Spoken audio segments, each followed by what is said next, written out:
Je vais vous parler de ma famille, de mes parents. L'un et l'autre étaient nés dans la Pologne russe, la partie de la Pologne qui, jusqu'à la Première Guerre mondiale, appartenait à l'Empire russe. Mon père et ma mère sont nés sous le tsar Nicolas II. L'un et l'autre, ils n'étaient pas mariés ensemble avant la guerre. Ils ont eu chacun une autre famille, une première famille avant la guerre. L'un et l'autre sont venus en France. Ils sont venus en France parce que la France, c'était mieux. C'était beaucoup mieux que la Pologne. Je vous raconte ici rapidement deux histoires familiales différentes. Mon père, en fait, mon père a grandi en Pologne et il avait une impression plutôt positive de la Pologne. Il était plutôt heureux en Pologne. Le village de Pologne où il était né était apparemment un village où il y avait de bonnes relations entre les Juifs et les Polonais, les chrétiens polonais. Ensuite, il a vécu à Varsovie. Varsovie, à l'époque, était une ville de plus d'1 million d'habitants où la moitié de la population était juive. Varsovie était la capitale du monde juif d'Europe de l'Est. Et disons que mon père n'avait pas exactement eu le projet de quitter la Pologne et de venir en France. Mais ce qui s'est passé, c'est qu'il avait une sœur aînée qui s'est fiancée avec un juif polonais qui vivait déjà en France. Donc, en ce temps-là, ça ne se faisait pas qu'une jeune fille prenne le train toute seule pour partir à l'étranger pour se marier. Donc, mon père a décidé d'accompagner sa sœur, qui était pourtant son aînée, mais enfin, il l'accompagnait parce que c'était comme ça qu'il fallait faire. Et en fait, le mari, l'homme qui allait devenir son beau-frère, n'habitait pas à Paris, il habitait la Moselle, c'est-à-dire un département de l'Est de la France. Il habitait Forbach, une petite ville. À l'époque, c'était une ville minière située juste sur la frontière allemande. Et il y avait énormément de Juifs en Moselle, comme en Alsace d'ailleurs. Il y avait dans chaque agglomération, chaque ville, il y avait une synagogue, il y avait des commerces juifs, des commerces cachers, etc. Donc, mon père accompagne sa sœur. Il est tout de suite ébloui par la France. Il trouve que la France est un pays absolument formidable. Et bien entendu, il est déjà en France, il va aller jusqu'à Paris.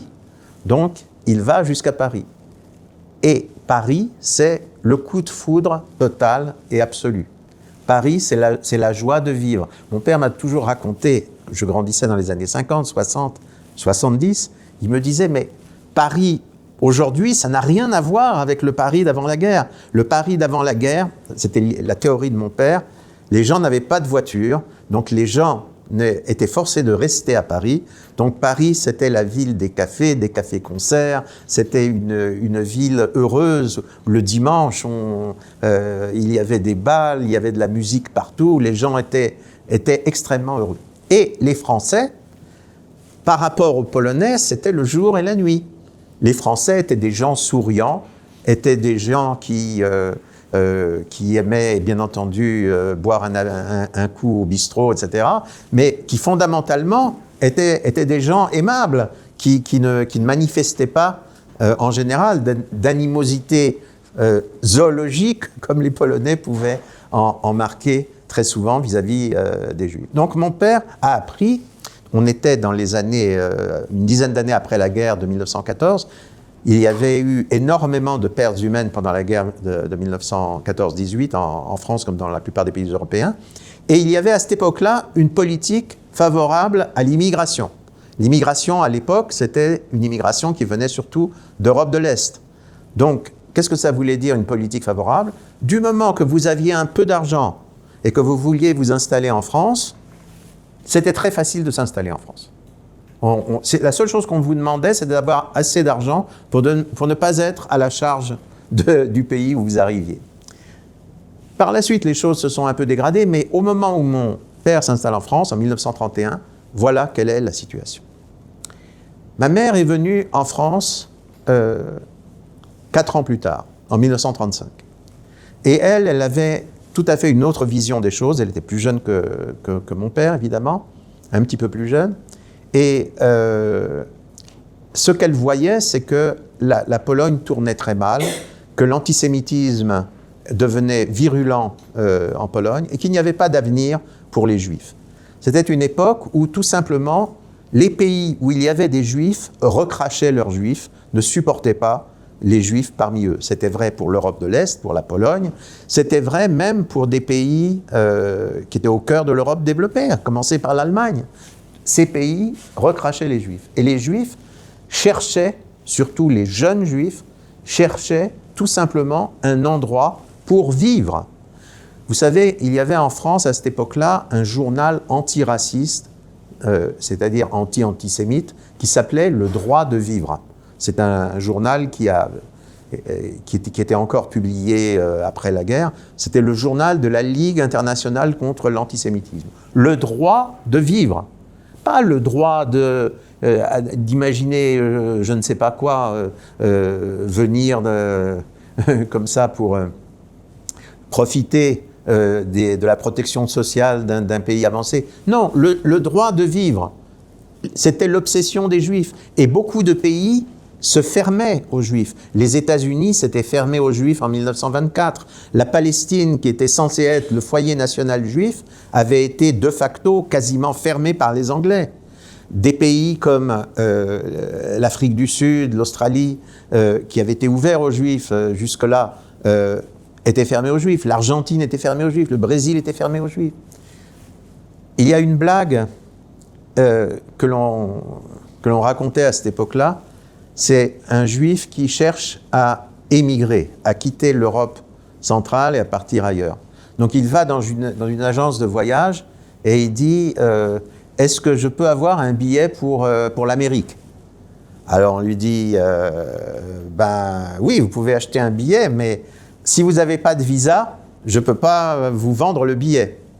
Ah, et est-ce que je peux avoir un visa? Ah ben non. Vous êtes juif polonais, c'est pas possible, il n'y a pas de visa pour les juifs polonais. Ok, d'accord. Alors, sur le bureau de l'agence de voyage, il y a un globe terrestre. Donc, le juif fait tourner le globe terrestre. Il dit, en Australie, peut-être que je peux aller en Australie. Ah, en Australie, malheureusement, l'année dernière, on a fait une loi contre l'immigration juive. Ah, bon, d'accord. Alors, Australie, d'accord, ok. Alors, voyons voir... peut-être en Argentine, peut-être au Brésil. Ah ben non, c'est la même chose, maintenant c'est plus possible pour les Juifs. Et finalement, le Juif fait tourner le globe terrestre, puis il pousse le globe terrestre, il dit « Vous n'en auriez pas un autre ?» Vous n'en auriez pas un autre. Mes parents se sont retrouvés donc en France, sont venus dans des conditions différentes, par amour de la France, on peut dire, par coup de foudre pour la France pour mon père, parce qu'il fallait avant tout quitter la Pologne pour ma mère. Mais l'un et l'autre étaient très heureux en France. Pendant les quelques années qui ont précédé la guerre, très heureux en France, adorant la France. Ma mère me disait ceci, quand je suis arrivé à Paris, en 1935, d'abord j'ai cru que tous les Français étaient juifs. Ils avaient tous l'air de juifs. Mais évidemment, ils n'ont pas le type polonais, n'est-ce pas, disons. Et ensuite, les Français étaient très sympathiques, et ma mère me disait ceci, en Pologne, un Polonais, il voit un Juif, il se baisse déjà pour trouver un caillou pour lapider le Juif. Voilà c'est le comportement du Polonais en Pologne. En France, le non-Juif voit un Juif, bon, admettons que c'est un antisémite, il va payer un verre au Juif, un apéro, pour lui expliquer que les Juifs, c'est pas bien, voilà. Mais enfin, il lui paie un apéro. Ma mère disait, il y a une différence, il y avait une différence. C'était une très grande différence. 1939, la guerre éclate. Je ne vais pas revenir sur tous les détails que vous connaissez, je suppose. La guerre éclate, la Pologne est anéantie en quelques semaines, anéantie pas parce que les Polonais ne savaient pas se battre, mais parce qu'ils ont été tout simplement écrasés entre l'Allemagne et la Russie de Staline. Vous connaissez tout cela, le pacte germano-soviétique et tout cela. La Pologne, c'était quand même le cœur du monde juif de cette époque. 3,5 millions de juifs en Pologne, tombés entre les mains de Hitler et les mains de Staline. 1940, l'offensive allemande sur l'Europe de l'Ouest. Les Allemands s'emparent du Danemark, de la Norvège, de la Hollande, de la Belgique, du Luxembourg et finalement de la France. À l'époque, donc, mon père avait une première famille, il avait une femme et également juive polonaise et un petit garçon, né en 1933.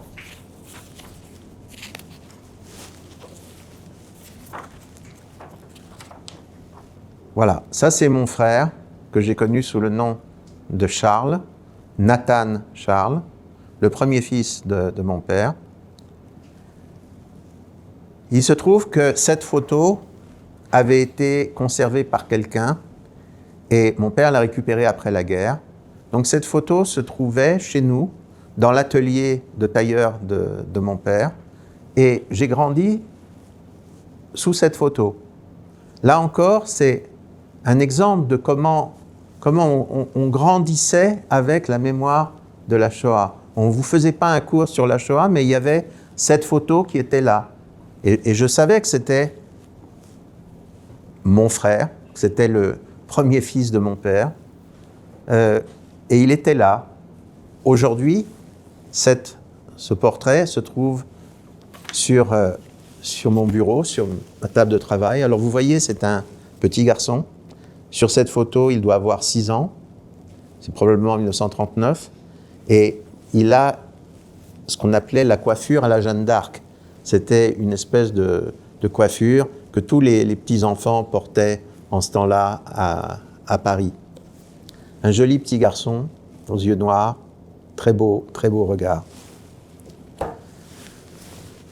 C'est mon grand frère qui n'a vécu que jusqu'à l'âge de 9 ans, qui a été déporté à la suite de la rafle du 16 juillet et qui a été immédiatement tué à son arrivée à Auschwitz avec sa mère et avec des cousins qui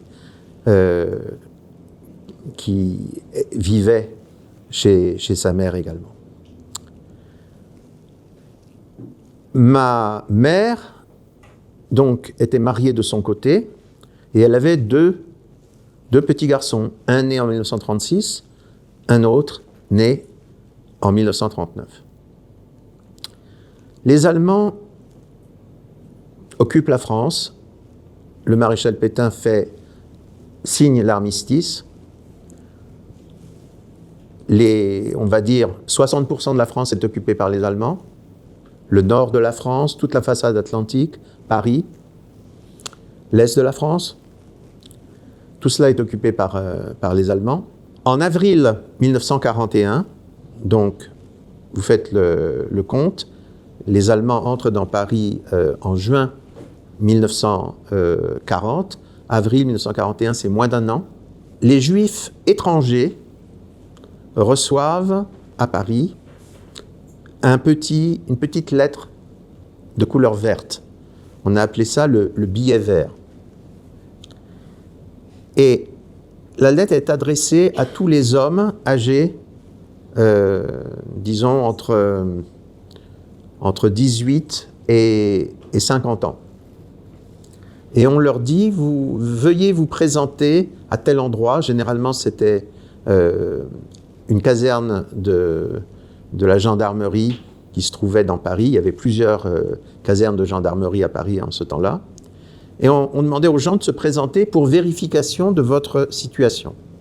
Le billet vert était rédigé en termes très polis, très courtois. Mais on vous disait, il est possible que vous soyez retenu un certain temps. Pensez à venir avec du linge de rechange, avec quelques petites choses de ce genre. Il y a des Juifs qui, tout de suite, se sont méfiés et qui n'ont pas voulu aller à la convocation. Mais ce n'était pas facile de ne pas aller à la convocation, Parce que vous n'alliez pas à la convocation, vous vous mettiez en contravention avec les ordres de la police française. Vous étiez en contravention avec les ordres de la police française, nous étions en pleine guerre. Pour manger, il fallait des tickets de rationnement. Vous n'aviez plus de tickets de rationnement.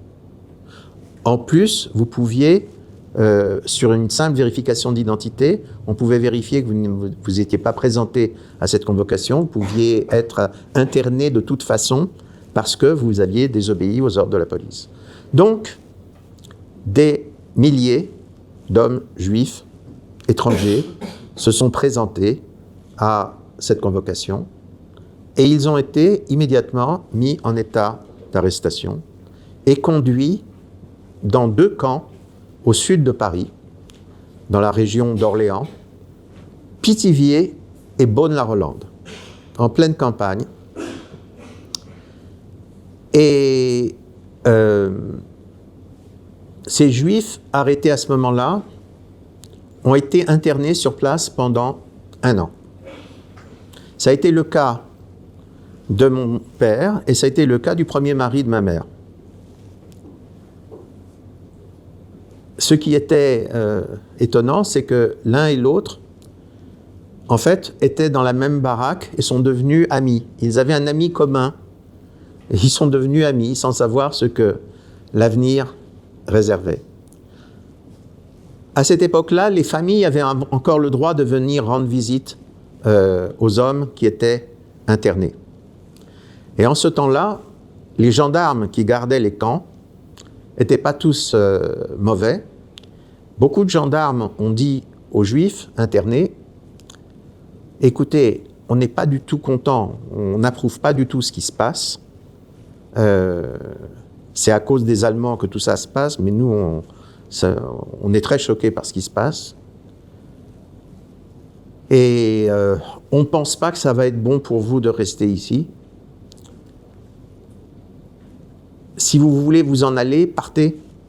On regardera ailleurs. » Le commandant du camp de Pithiviers, il avait fait un discours pour dire « Ceux qui s'enfuiront, on les tirera comme des lapins. » Mais les gendarmes disaient « Si vous voulez partir, partez, on regardera ailleurs. » Et j'avais un oncle, un jeune frère de mon père, qui avait été arrêté lui aussi, et qui lui a écouté les gendarmes qui lui parlaient comme ça, et il est parti. Et il est parti, mais encore une fois, vous partiez, c'était fini. Vous n'aviez plus de carte de rationnement, vous n'aviez plus rien, vous deveniez un hors-la-loi. Comment on fait quand on est hors-la-loi? Où est-ce qu'on a de l'argent? Comment on peut nourrir sa famille? Comment on peut se nourrir? Qu'est-ce qui se passe?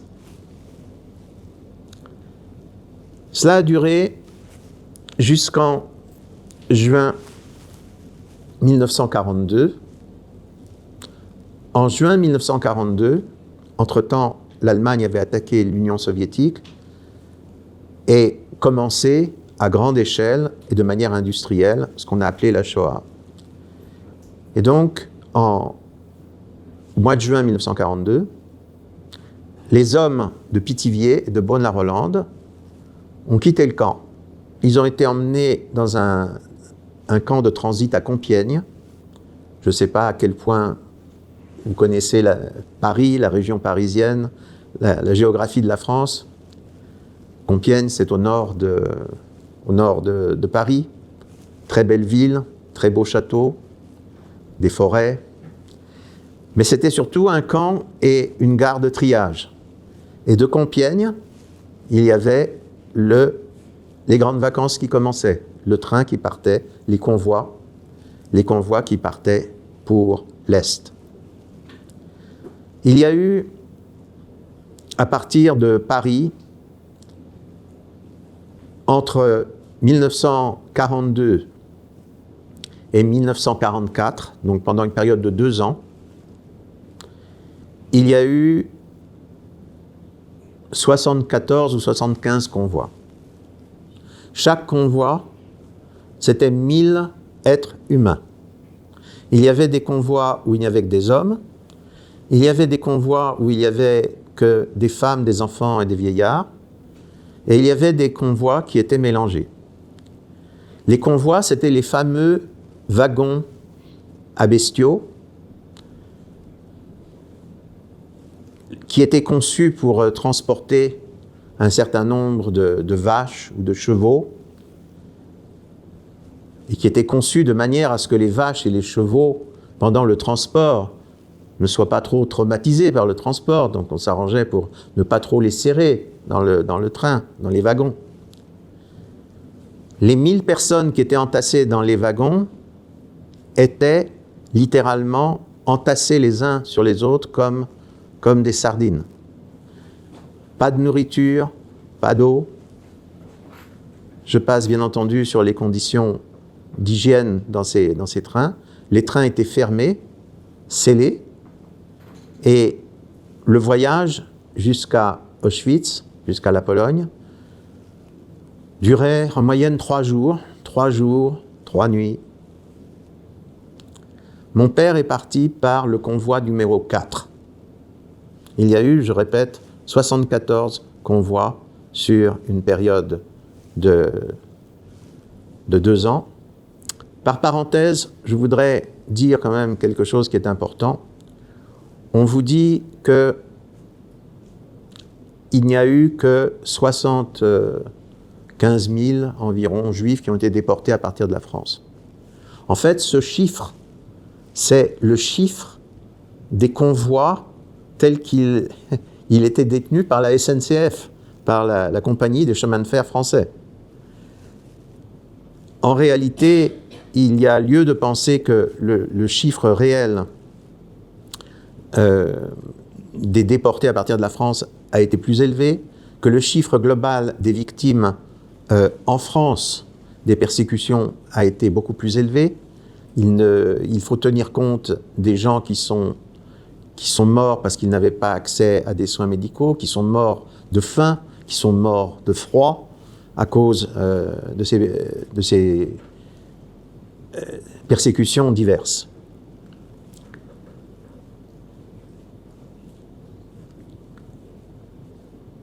Un mois après le départ des hommes de Pithiviers et de Beaune-la-Rolande, il y a eu la rafle du 16 juillet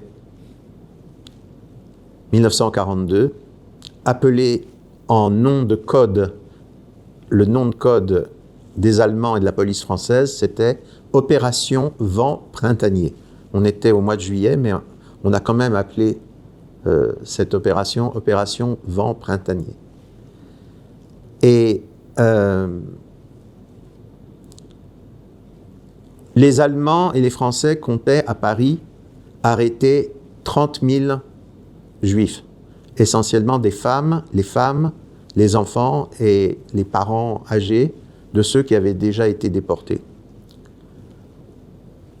Ils n'ont réussi à arrêter qu'un peu plus de la moitié de ce chiffre. Ce qui veut dire que beaucoup de gens ont réussi à échapper d'une manière ou d'une autre à la rafle, parce que dans beaucoup de cas, ils ont été prévenus, parce que dans beaucoup de cas, ils sont cachés d'emblée, et parce que aussi dans certains cas, ils ont réussi à négocier in extremis avec les policiers qui venaient les arrêter. Ma mère habitait avec ses deux fils. Son mari avait été interné à Pithiviers et transféré, comme mon père, à Auschwitz le mois précédent, mais elle n'en savait rien, bien entendu. Et dans la soirée du 16 juillet, un policier français s'est présenté, seul, policier en civil, et lui a dit « Madame, il faut que vous me suiviez avec vos enfants. » Et ma mère lui a dit « Mais enfin, monsieur, c'est impensable, qu'est-ce que vous faites ? C'est inhumain ce que vous demandez, etc. » Il lui dit « Madame, c'est comme cela, j'ai reçu des ordres, veuillez me suivre, prenez quelques affaires et venez me suivre tout de suite. »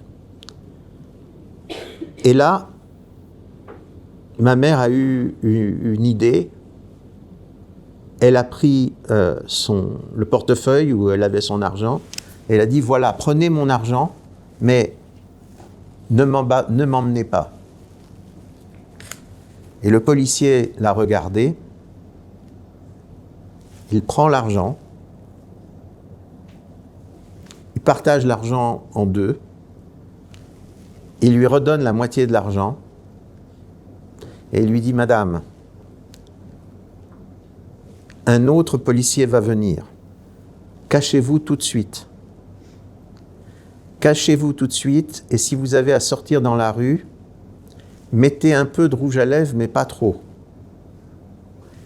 Ayez l'air normal, mais n'attirez pas trop l'attention.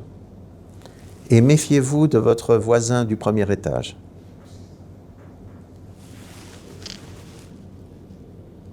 Et il s'en va. Et ma mère avait une voisine, un couple de voisins, monsieur et madame Robert, des Français catholiques, classiques, d'un certain âge. Et elle monte chez eux et elle leur dit voilà, on est venu m'arrêter, ils vont revenir. Alors les Robert réfléchissent et qu'est-ce qu'on peut faire? Et à ce moment, on entend dans l'escalier des gens qui montent et on comprend que c'est des policiers qui viennent. Alors, monsieur Robert dit à ma mère et à mes frères, qui étaient des tout petits enfants, un enfant de 3 ans, un enfant de 6 ans, il leur dit « sous le lit ».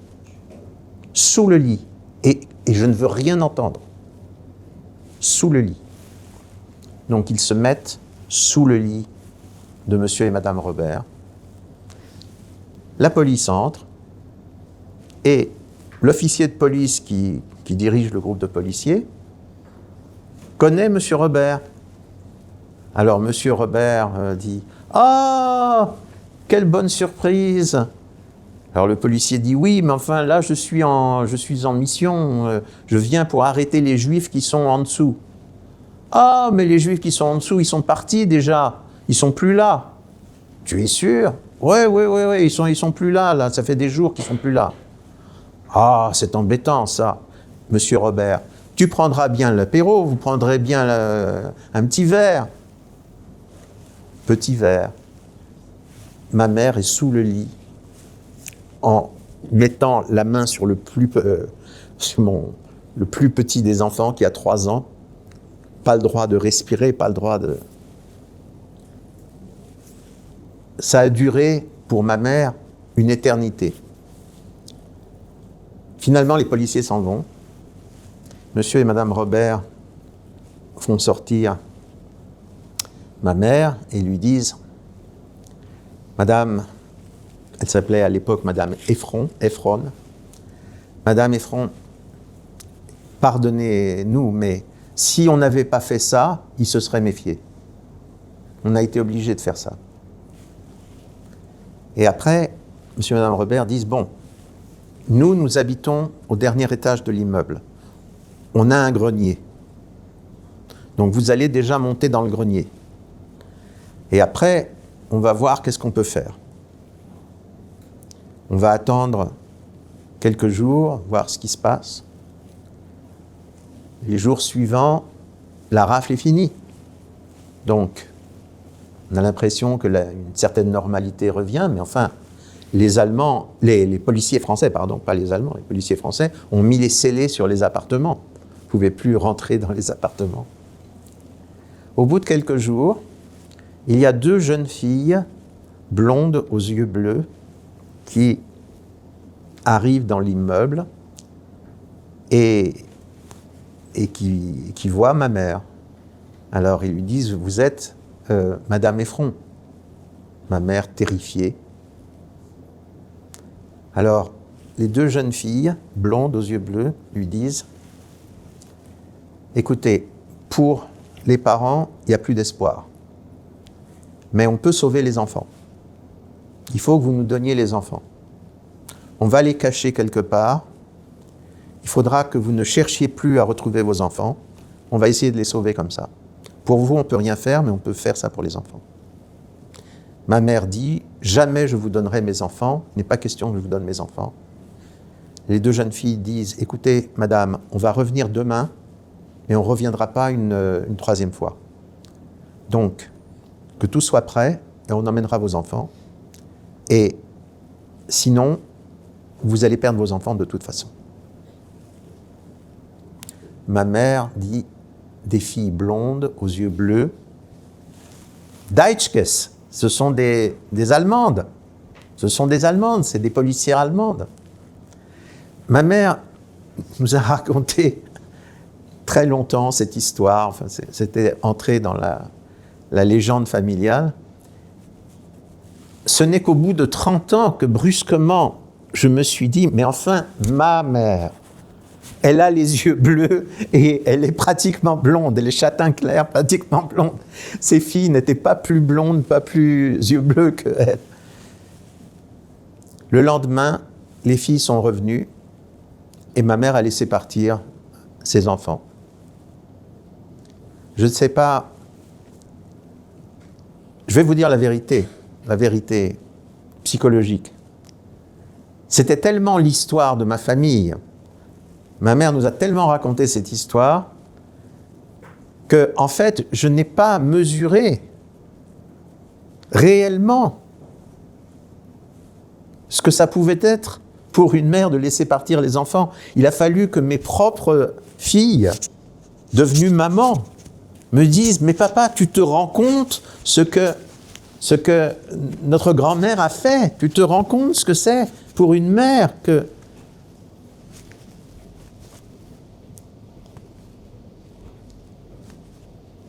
Quelques semaines plus tard, ma mère reçoit une carte postale de l'ouest de la France, du département de la Mayenne, pratiquement en Bretagne. Des paysans qui disent « Chère madame, c'est pour vous dire que vos enfants sont chez nous, qui sont très gentils, qu'on s'occupe bien d'eux. Si vous voulez venir les voir, ça nous fera plaisir. Si vous avez besoin d'aide pour le ravitaillement, on essaiera de vous aider aussi. » Très important dans la France de ce temps-là. Alors, bien entendu, ces paysans n'auraient jamais dû envoyer cette lettre.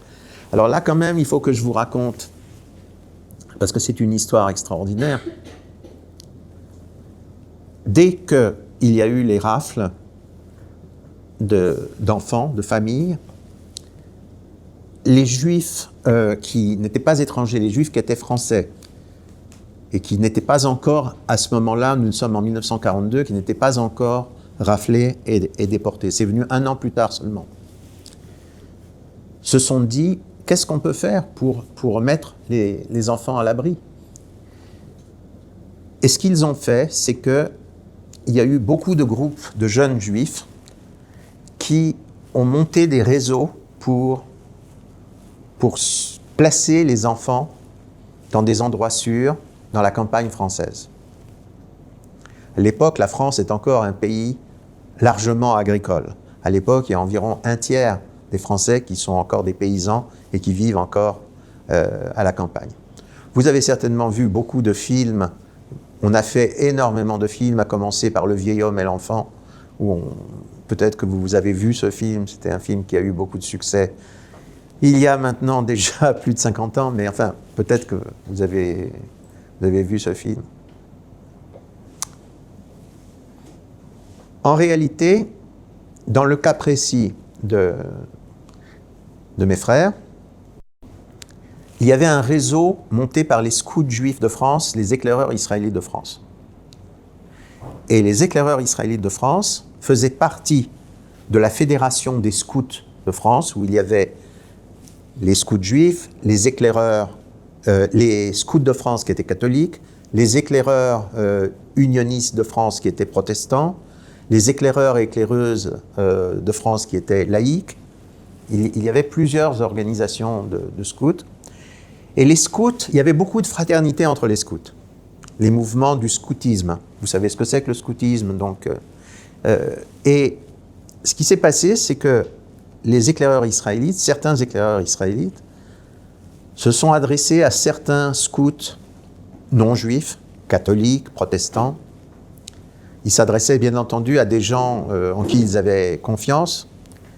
Et ceux-ci ont aidé les scouts juifs à monter des réseaux de sauvetage. L'idée était la suivante. Nous étions pendant la guerre. Le régime de Vichy avait créé une organisation qui s'appelait le Secours national. Et cette organisation, entre autres choses, plaçait à la campagne des enfants dont la maison avait été détruite pendant les bombardements, des enfants réfugiés de zones que les Allemands occupaient où ils ne permettaient pas aux Français de rentrer, des enfants qui avaient une mauvaise santé et qu'il fallait placer à la campagne pour se refaire une santé. Donc il y avait dans toute la France un système officiel du régime de Vichy consistant à placer les enfants français, n'est-ce pas? Ne parlez pas des Juifs, les placer à la campagne pour leur bien. Et bien entendu, ça fonctionnait comme ce qu'on appelle la DAS aujourd'hui en France, comme toutes les organisations de ce genre, c'est-à-dire que les paysans chez qui on plaçait ces enfants étaient payés pour ça, recevaient une aide qui couvrait les frais d'hébergement. C'était une incitation pour que des familles paysannes acceptent de prendre des pensionnaires pendant la durée de la guerre. Ce que les éclaireurs israélites de France, avec l'aide de scouts de France non juifs, ont fait, ils ont créé des fausses branches du Secours national. C'est-à-dire qu'on a fait de faux papiers pour des jeunes gens ou des jeunes filles qui allaient voir les paysans français comme les responsables officiels du Secours national et qui leur proposaient d'héberger des enfants de Paris, des enfants de la région parisienne. Et les paysans, pour eux, ils savaient que ça se faisait, que le Secours national plaçait des enfants. Donc ils ont dit oui, bah d'accord, on va prendre des enfants. Les éclaireurs, les réseaux cherchaient des villages où le Secours national n'était pas installé, des villages qui étaient généralement des petits villages, pas très connus, un peu à l'écart, des endroits... Longtemps après, un jour, ma femme et moi, nous sommes invités par une association des enfants qui avaient été cachés dans l'ouest de la France, à Landivy, dans la Mayenne. Alors, moi, je n'étais pas un enfant caché, mais l'association m'a quand même invité, nous a quand même invités. Ils nous ont dit, il faut que tu viennes parce que la jeune fille va être là. Alors, je dis, la jeune fille, quelle jeune fille? De quoi vous parlez? La jeune fille qui s'occupait des enfants. C'était 50 ans plus tard, 50 ans après la guerre. Et la jeune fille, c'était une grande surprise pour nous. On la connaissait, évidemment, c'était une dame plus âgée que nous. Et c'était la femme du célèbre professeur Steg. Vous avez sans doute entendu parler du professeur Steg, qui a été un grand urologue. C'était l'homme qui avait opéré le général de Gaulle de la prostate, par exemple, qui avait été président du CRIF, un homme tout à fait extraordinaire. Quand je dis président du CRIF, un des présidents du CRIF qui n'avait pas manqué de courage face aux autorités françaises. Et son épouse, elle-même médecin connu, Gilberte Steg. Et en fait, Gilberte Steg, quand elle avait 18 ans, était la jeune fille qui s'occupait de mes frères dans le village de Landivy. Et la chose la plus émouvante qui se soit produite à ce moment-là, c'est qu'elle m'a donné une photocopie de la liste tapée à la machine des enfants juifs de Landivy dont elle s'occupait. Alors qu'est-ce qu'elle faisait? Elle venait tous les 15 jours apporter de l'argent aux paysans au nom du Secours national, sauf que ce n'était pas le Secours national. Et vous allez me poser la question, mais l'argent, d'où venait l'argent? C'est une histoire incroyable. L'argent venait des Juifs américains. On avait expliqué aux Juifs américains qu'il fallait absolument de l'argent pour sauver des enfants juifs en France occupée.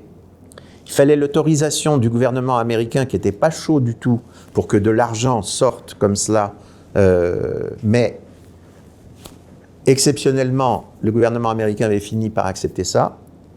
Et comment on pouvait envoyer cet argent? L'argent atterrissait dans l'Espagne de Franco.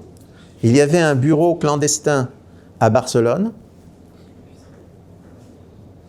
Le gouvernement de Franco était au courant. Il fallait que tout se passe dans le secret le plus absolu. Et l'argent, donc, l'Espagne était neutre. L'Espagne de Franco était neutre pendant la guerre. Donc l'argent arrivait dans l'Espagne de Franco. Dans l'Espagne de Franco, l'argent était remis à des passeurs qui passaient la frontière, les Pyrénées, la frontière franco-espagnole en grand secret, et qui ensuite devaient transporter l'argent, l'acheminer jusqu'au réseau pour que tous les 15 jours, on apporte de l'argent aux paysans qui avaient accepté de recevoir des enfants. D'après Madame Steg, il n'y a pas eu de passeurs qui aient été arrêtés, il n'y a pas eu de passeurs qui soient partis avec l'argent, il n'y a pas eu de passeurs qui aient trahi. Mais parmi les jeunes gens, c'était surtout des jeunes filles qui faisaient office d'assistantes sociales du Secours national pour aller voir les paysans, certains ont été arrêtés, certains ont été déportés, et certains ne sont jamais revenus. Et ça a été le cas de la sœur aînée de Madame Steg. Madame Steg nous a raconté comment, à la gare Montparnasse, je crois, elle a vu sa sœur, devant ses yeux, être arrêtée par la police, et elle n'a jamais revu sa sœur par la suite, qui est morte à Auschwitz. Les paysans se sont rendus compte assez vite que c'était de drôles d'enfants qui arrivaient. Très longtemps après, je suis allé à une cérémonie où l'on donnait un diplôme de juste des nations à 2 familles de l'Andivie. Et pour moi, c'était extraordinaire. Je suis allé à l'époque avec ma fille aînée, qui avait 15 ans, et c'était extraordinaire de parler à ces paysans, parce que c'était souvent les enfants des paysans, mais ils avaient quand même un souvenir direct. Parce que j'entendais l'histoire que ma mère nous racontait tout le temps, j'entendais la même histoire, mais racontée cette fois-ci de l'autre côté. Et c'était extraordinaire de voir les 2 histoires qui se retrouvaient. Alors, je me rappelle, dans une famille, on me dit, oui, on a tout de suite compris que ce n'étaient pas des enfants tout à fait normaux, parce que ils ne parlaient pas. Alors on leur dit, mais enfin, vous ne parlez jamais, vous ne savez pas parler. Et là, les enfants nous ont dit, on peut parler? Alors, on a commencé à se dire, il y a quelque chose avec ces enfants. Ce n'est pas des enfants complètement normaux, il y a un problème derrière ces enfants. Et puis, dans une autre famille, on m'a raconté, le soir arrive, le premier soir, on les a fait manger, et puis on leur dit, est-ce que vous voulez faire vos prières avant de vous coucher?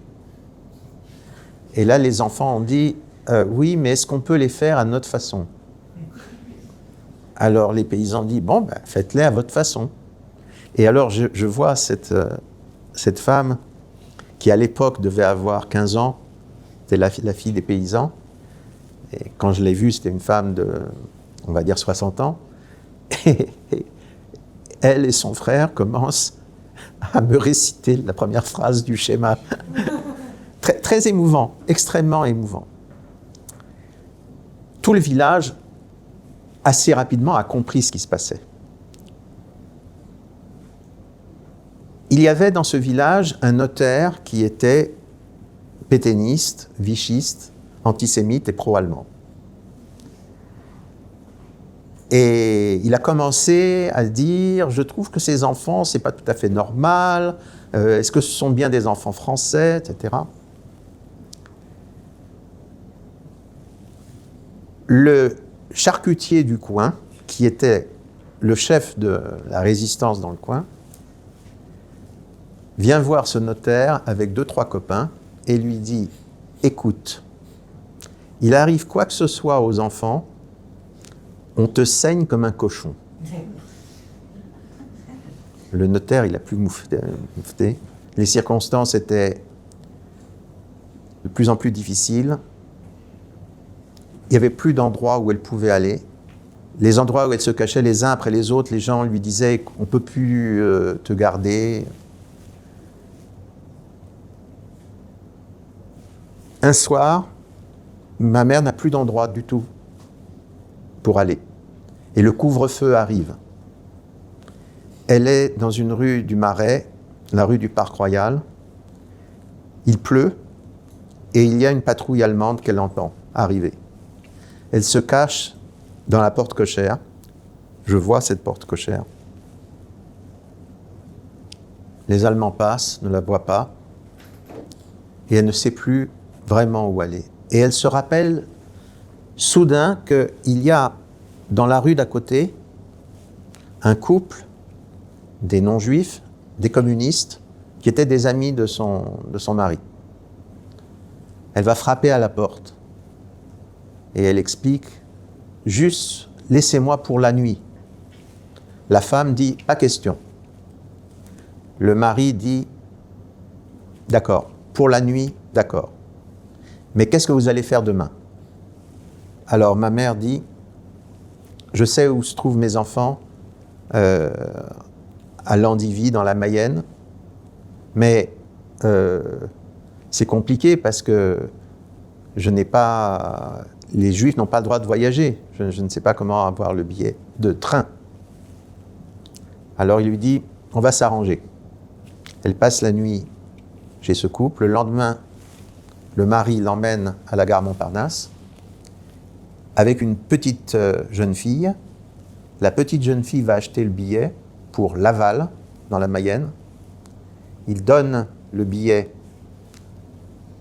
dans la poche de ma mère et ma mère va pour prendre le train. C'était un billet de 3e classe, évidemment. Il n'y avait pas 2 classes en ce temps-là, il y avait 3 classes. Et au moment où elle va prendre le train, il y a un contrôle de police. Ma mère monte dans n'importe quel wagon, le premier wagon venu. Le train part. Et elle s'aperçoit qu'elle est montée dans un wagon de 1re classe, avec un billet de 3e classe. Alors elle se dit, ça y est, c'est fini, le contrôleur va venir, il va voir que j'ai un billet de 3e classe, il va me demander mes papiers, il va voir sur mes papiers que je suis juive, il va voir que je ne porte pas l'étoile, je suis fini, c'est terminé. Et elle est là, dans son wagon de 1re classe, dans son compartiment de 1re classe. Et que se passe-t-il ? Un officier allemand, accompagné d'une jolie jeune fille française, monte dans le compartiment. Ma mère se trouve près de la vitre du train. Il pleut, les yeux, le visage vers la vitre. L'officier allemand et la jeune fille font pas du tout attention à ma mère et commencent à s'amuser. Le contrôleur arrive, il ouvre la porte, il voit ce qui se passe, il dit « Oh pardon », il referme. Et voilà comment ma mère a réussi, 5-6 heures plus tard, à arriver à Laval. Elle arrive à Laval, il y a un seul autobus 2 heures plus tard. Alors, qu'est-ce qu'on peut faire ? Donc, elle rentre dans le premier café de la place principale de Laval. Il y avait plein de soldats allemands. Les soldats allemands voient arriver une jeune Française aux cheveux presque blonds et aux yeux bleus. Bref, ma mère quitte le café et va dans un autre café. Il y a d'autres soldats allemands. Elle m'a dit, j'ai fait tous les cafés de la place de Laval. Et finalement, ma mère s'est retrouvée à Landivy et elle a été engagée par ce fameux charcutier, le charcutier et les charcutières, Elle était sous la protection de l'homme capable d'apporter une protection à l'individu. Mon père est donc arrivé à Auschwitz et dans le même convoi, il y avait le premier mari de ma mère, qui était un ami à lui, qui était devenu un ami à lui depuis Pithiviers. Je ne vais pas vous raconter par le détail la réalité terrible des camps. Je suppose que vous avez tous appris quelque chose à ce sujet. Vous savez qu'il y avait la sélection, les gens qui étaient assassinés tout de suite, et les gens qui étaient sélectionnés pour le travail étaient rasés, on leur tatouait un numéro. Le numéro de mon père, c'était 42 108, numéro à 5 chiffres. Des numéros à 5 chiffres, il n'y en a eu qu'en 1942. Après, c'était des numéros à 6 chiffres. 5 chiffres. Et mon père a été affecté à l'usine Buna, qui fabriquait du caoutchouc synthétique pour l'armée allemande. Une énorme usine. Vous savez que Auschwitz, c'était l'usine d'extermination. Et à côté, c'était des usines. Il y avait des dizaines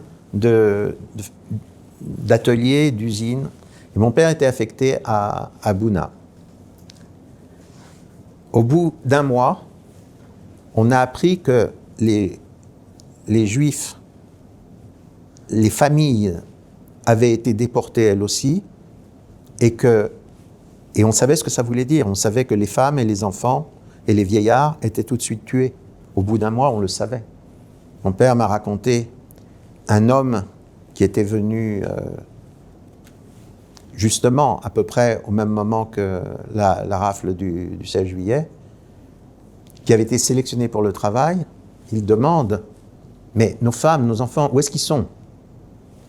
Et ceux qui étaient déjà dans le camp lui montrent les cheminées et disent « Voilà où ils sont. » Le premier mari de ma mère, quand il a appris ça, il s'est laissé mourir.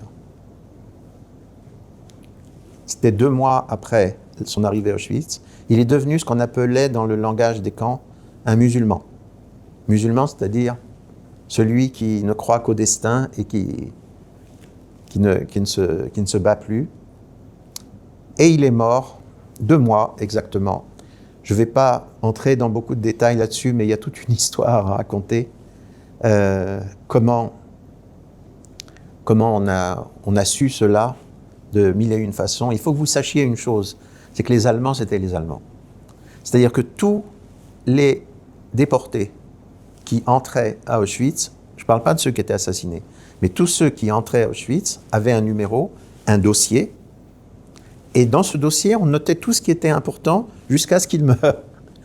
Et ces dossiers, la plupart de ces dossiers n'ont pas été détruits. Ils ont d'abord été saisis par les Américains, emmenés aux États-Unis pendant 20 ans, restitués à l'Allemagne.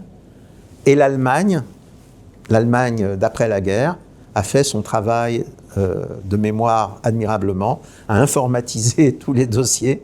Et donc, aujourd'hui, vous pouvez aller sur Internet et retrouver les dossiers. C'est comme ça que j'ai retrouvé le dossier de mon père avec l'opération chirurgicale qu'un jour il a subie à la clinique d'Auschwitz. C'était une très bonne clinique. Il y avait les meilleurs médecins juifs d'Allemagne qui étaient médecins dans cette clinique.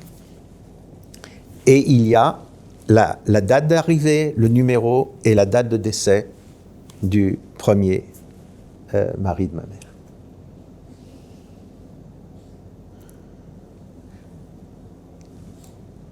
Mon père,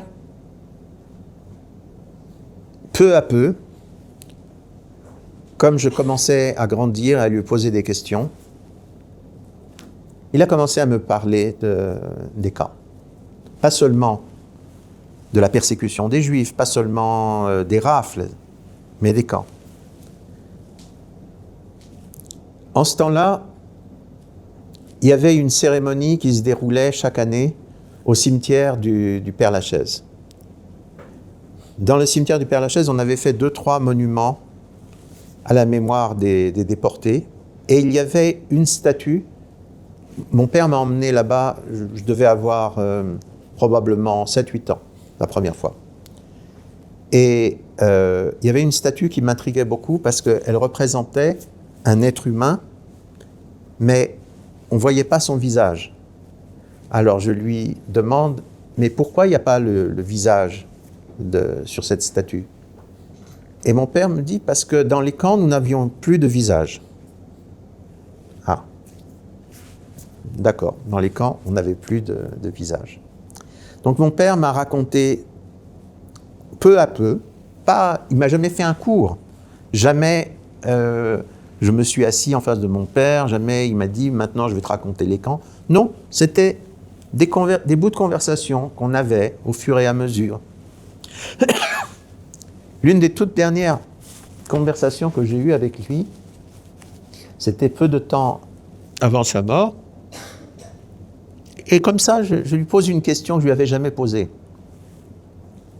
Mais tout le temps que tu étais dans les camps, à quoi tu pensais? Et alors, il m'a fait une réponse extraordinaire. Il m'a dit, quand j'étais dans les camps, j'étais dans de la ouate. Vous savez ce que c'est que la ouate? C'est une espèce de tissu qui sert à rembourrer. Quand les bons vêtements, on met de la ouate pour tenir les épaules, pour tenir... c'est du coton, c'est du coton comprimé. Alors je lui dis, de la ouate? Il me dit oui. J'étais pas dans mon corps. J'étais pas dans mon corps, j'étais ailleurs. J'étais pas dans mon corps. C'est des choses comme ça, des petites choses. Ça m'a beaucoup frappé parce que c'est une des dernières choses qu'il m'a racontées. Mais sinon, il me racontait tout. Il m'a raconté les souffrances. Il m'a raconté comment les souffrances déshumanisaient les déportés, comment les déportés juifs se battaient pour n'importe quoi, pour un bout de pain, pour un vêtement. M'a raconté tout cela. Il m'a raconté comment on survivait. Et il m'a raconté quelque chose de très important. Voyez-vous, à cette époque-là, quand j'étais un enfant, il y avait beaucoup de Juifs qui disaient « Mais où était Dieu à Auschwitz? Comment Dieu a permis que ces choses se sont produites? Est-ce qu'on peut encore croire en Dieu après ce qui s'est passé à Auschwitz ?» Moi, personnellement, j'étais un croyant, mais c'était une question dure. Et un jour, mon père m'a raconté, comme ça, comme il faisait tout le temps, il me dit, tu sais, à Auschwitz, on savait toujours quelle était la date juive. Donc, on savait quand c'était les fêtes, et on savait quand c'était Yom Kippour. Et à Yom Kippour, la plupart des Juifs ne mangeaient pas. Alors par la suite, j'ai rencontré d'autres anciens déportés, et tous m'ont dit, oui, c'est vrai. La plupart des Juifs ne mangeaient pas à Yom Kippour. C'est très intéressant parce que selon la stricte halakha, on a le droit de manger dans des circonstances pareilles. Mais les Juifs avaient décidé de ne pas manger, de faire Kippour en dépit de cela. C'est-à-dire que le morceau de pain qu'ils avaient reçu le matin, ils le gardaient jusqu'au soir. Mon père a passé 3 Yom Kippour à Auschwitz. 42, 43, 44. Yom Kippour 44, les Russes étaient à 150 km, les Américains et les Anglais, les avions passaient toutes les nuits au-dessus du camp. Tous les jours, il y avait les trains qui emmenaient les Juifs hongrois pour les tuer.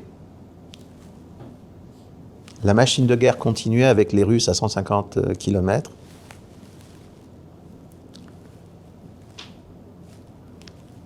Ni les Anglais ni les Américains n'ont bombardé les voies de chemin de fer, comme vous le savez. Et c'était le 3e Yom Kippour, et les Juifs ne mangeaient pas. Pour moi, ça a été très important parce que je me suis dit, quand mon père m'a raconté ça, à l'époque, je devais avoir 20 ans à peu près, je me suis dit, bon, maintenant, le dossier, je range le dossier. Où est-ce que Dieu était à Auschwitz, ça je ne sais pas, mais à Auschwitz, les Juifs ont décidé de faire Kippour. Donc nous n'avons pas le droit de ne pas continuer à faire Kippour. Les Juifs ont décidé de maintenir le judaïsme envers et contre tout à Auschwitz, donc nous allons continuer le judaïsme.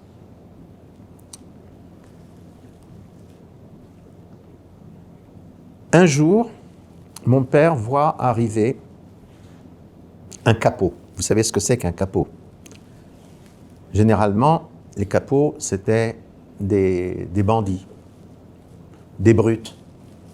C'était les hommes qui faisaient régner la terreur sur les... C'était des déportés eux-mêmes qui faisaient régner la terreur sur les autres déportés. Et le capot en question, c'est un Polonais, un non-juif, qui s'appelait Janek. Et Janek, de temps en temps, il prenait un juif et il le battait à mort. C'était une détente pour lui. Et mon père voit Janek avancer vers lui. Donc mon père se dit, je suis mort. Mais au lieu de frapper mon père, Janek lui dit, hey, Moshek. Tous les Polonais appelaient tous les Juifs Moshek, petit Moïse. Hey, Moshek. Est-ce que tu n'es pas un tailleur, toi? Alors, mon père dit, oui. Alors, Janek dit, viens avec moi. Et il l'emmène. On sort de l'endroit où il y a les baraques des déportés. On traverse le camp et on arrive dans la zone où il y a les habitations des SS. Zone absolument interdite, bien entendu, pour les déportés, surtout pour les Juifs. Et on rentre dans un bâtiment des SS,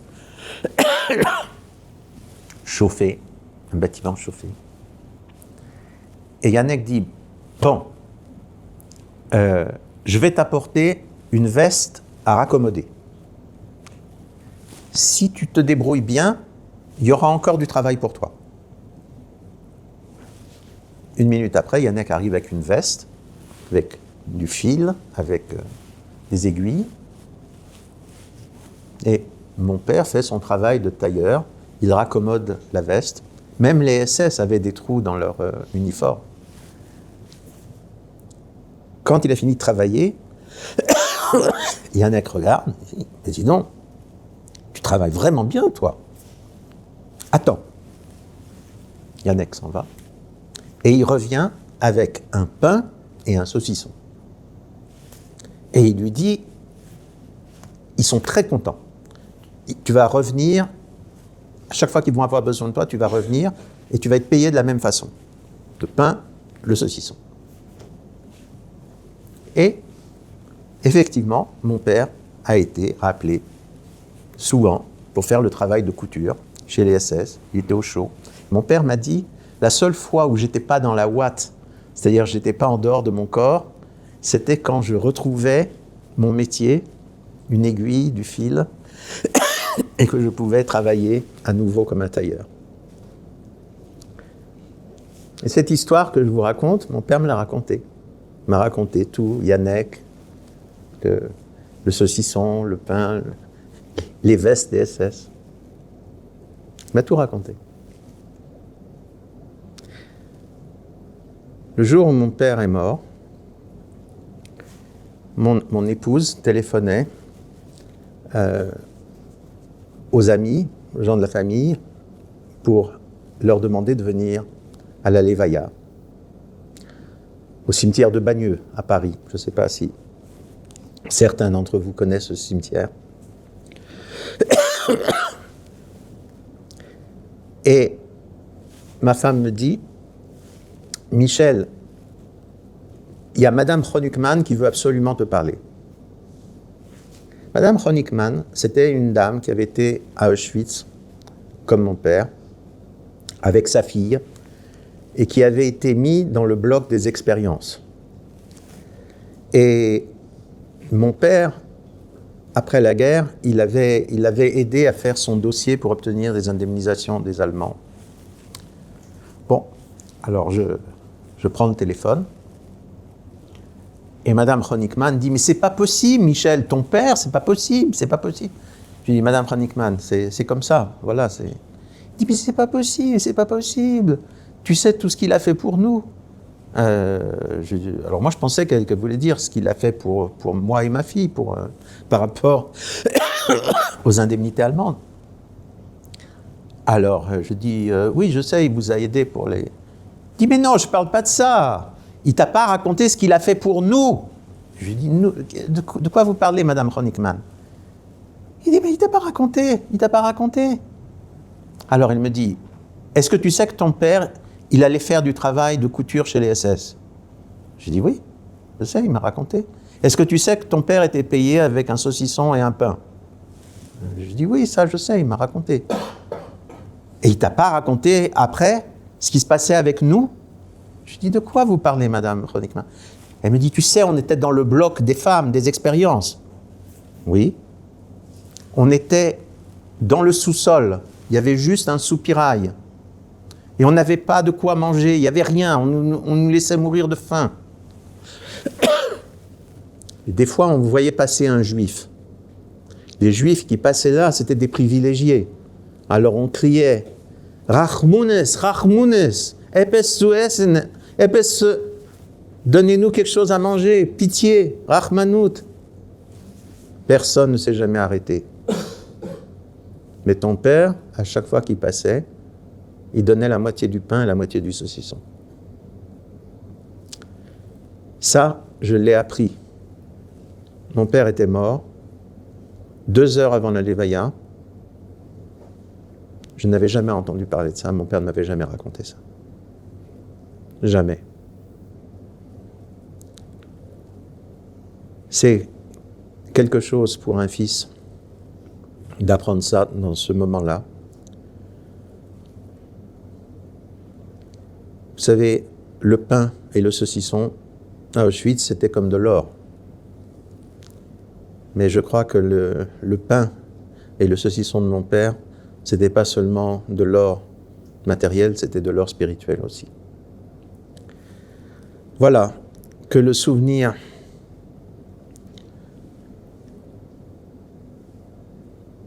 de tous les Juifs qui sont morts, Al-Kiddush Hashem, chez Nehergou, Al-Kiddush Hashem,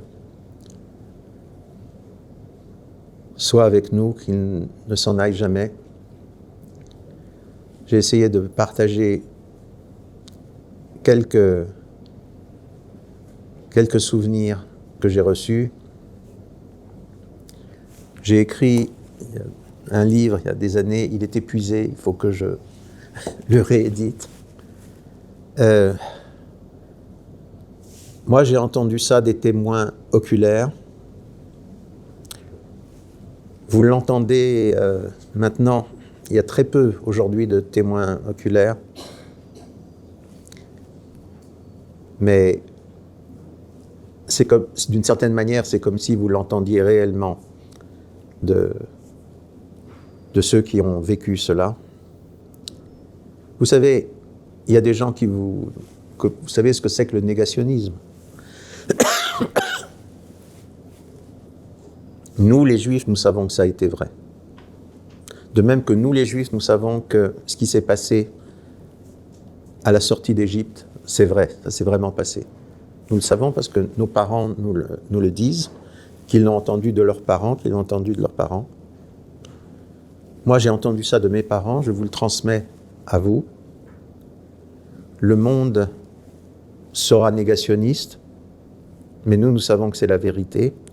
Et Bimera Beyameinu, que la vérité règne comme la lumière du soleil sur toute la terre par rapport aux martyrs de notre peuple et par rapport à tout ce que notre peuple a été et est. Merci de votre patience.